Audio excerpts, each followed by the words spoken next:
Pemirsa, kita akan awali dengan kabar mengenai Ketua KPK nonaktif Firly Bahuri yang tidak hadir di sidang etik Dewan Pengawas Komisi Pemberantasan Korupsi atau Dewas KPK pada hari ini.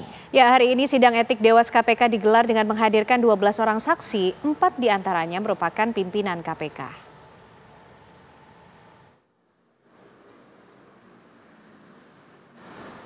Sidang etik terhadap Ketua Komisi Pemberantasan Korupsi nonaktif Firly Bahuri digelar hari ini, Rabu 20 Desember 2023. Sidang perdana ini berlangsung pagi di gedung ACLC Komisi Pemberantasan Korupsi.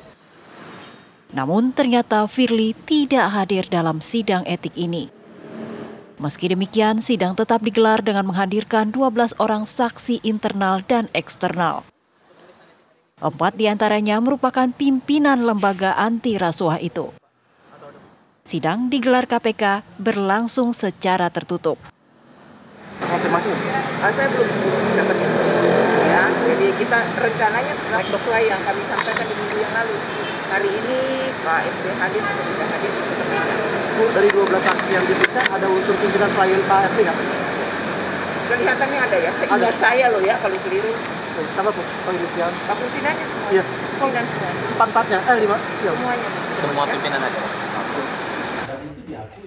Sebelumnya, Firly Bahuri meminta agar sidang etik ditunda setelah sidang pra-peradilan di PN Jakarta Selatan tidak menerima permohonan pra-peradilan Firly. Firly juga tidak menyatakan tegas bahwa ia akan datang dalam sidang Dewas KPK. Besok kan ada sidang etik di Dewas, Bapak datang nggak? Dipastikan hadir ya? Kenapa? Besok kan ada sidang etik di Dewas KPK itu, Bapak. Sidang etik itu hadir atau tidak hadir tetap berjalan, ya. Dan jadi itu Bapak sifatnya tertutup. datang tetap ya? Apa ya? Hadir nggak? Hadir atau tidak? Besok lagi kita lihat ya.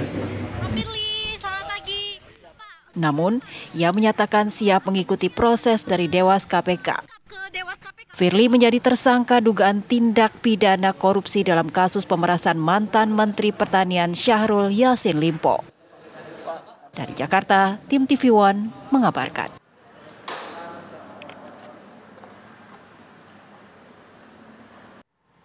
Mantan Menteri Pertanian Syahrul Yassin Limpo atau SYL menjadi saksi dalam sidang etik Dewas KPK yang digelar pada hari ini. Ya, SYL keluar dari gedung KPK dengan memberikan keterangan singkat bahwa dirinya telah diperiksa sebanyak 4 kali.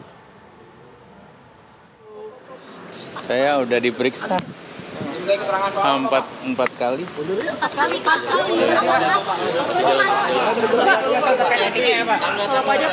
Dan saya udah terus di borgol nih, capek banget. Ya, makasih ya.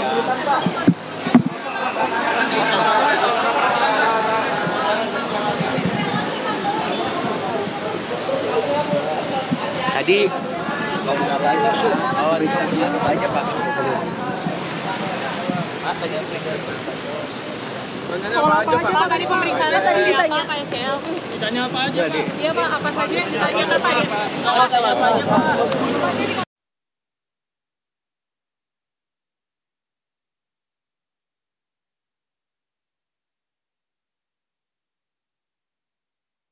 Baik pemirsa, kita akan mendengarkan terlebih dahulu kumandang azan maghrib untuk wilayah DKI Jakarta dan sekitarnya. Menjalankan ibadah sholat maghrib pemirsa bagi Anda yang berada di wilayah DKI Jakarta dan sekitarnya. Baik pemirsa, kita juga akan lihat kabar berikutnya. Ini mengenai pelimpahan berkas tahap 1 kasus dugaan pemerasan oleh Ketua KPK nonaktif Firly Bahuri terhadap mantan Menteri Pertanian Syahrul Yassin Limpo. 6 jaksa peneliti disiapkan untuk memeriksa berkas perkara yang diterima dari penyidik di Treskrimum Polda Metro Jaya tersebut. Nah, Kepala Pusat Penerangan Hukum Kejaksaan Agung, Ketut Sumedana menjelaskan hingga saat ini tim jaksa masih meneliti berkas tersebut dan lebih lanjut jaksa memiliki waktu 7 hari untuk menentukan sikap terkait pelimpahan sebelum dilanjutkan ke tahap kedua. Sejauh ini dalam kasus Firly Bahuri, penyidik di Treskrimum Polda Metro Jaya telah memeriksa 104 saksi dan 11 saksi ahli. Para saksi ahli tersebut diantaranya ahli hukum pidana, pakar mikroekspresi, ahli digital forensik, ahli kriminologi, serta ahli psikologi forensik.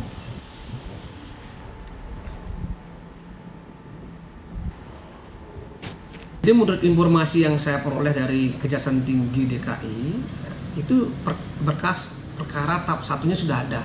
Ya. Nah, sampai hari ini mereka masih melakukan suatu penelitian dari berkas perkara.